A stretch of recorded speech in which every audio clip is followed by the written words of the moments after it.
माझं सोलापूर न्यूजमध्ये आपल्या सगळ्यांचं स्वागत। उजनीमधून 20 जूनपासून भीमा नदीत पाणी सोडण्यास सुरुवात झाली होती।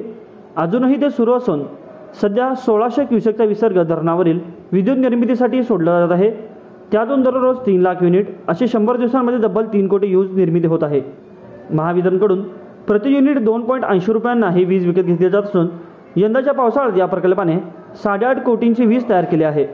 उजनी धरणावर 12 मेगावॅट क्षमतेचा जलविद्युत प्रकल्प आहे, जो सिंचन पंप विद्युतीकरण आणि वाढत्या विजेच्या गरजा पूर्ण करण्यासाठी उभारला आहे।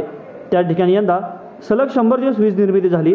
दरम्यान सोलापूर शहराला पिण्यासाठी दरवर्षी अंदाजे 3 टीएमसी पाणी लागते, तर शेतीसाठी साधारणतः 20 टीएमसी पाणी सोडले जाते। धरणातील 84 टीएमसी पाण्याने वाटप निश्चित झाले असून त्यातून पाणी पुरवठा योजना, शेती, एमआयडीसी, साखर कारखाने व उपसा सिंचन योजनांना पाणी दिले जाते।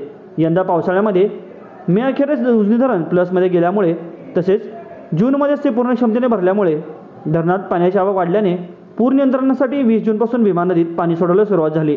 त्याचवेळी धरणावरील वीज निर्मिती प्रकल्पासाठी हे पाणी मिळाले। त्यानंतर यंदा 2025 मध्ये आतापर्यंत उजनीतून 203 टीएमसी पाणी सोडण्यात आले असून अजूनही ते पाणी सुरूच आहे। आता उजनीमध्ये 123 टीएमसी पाणी असून यंदाच्या उन्हाळ्यात शेती व पिण्यासाठी पाणी टंचाई जाणवणार नाही हे निश्चित झाले आहे। माझं सोलापूर न्यूज या यूट्यूब चॅनलला सबस्क्राईब करा आणि बेल आयकॉन प्रेस करायला विसरू नका।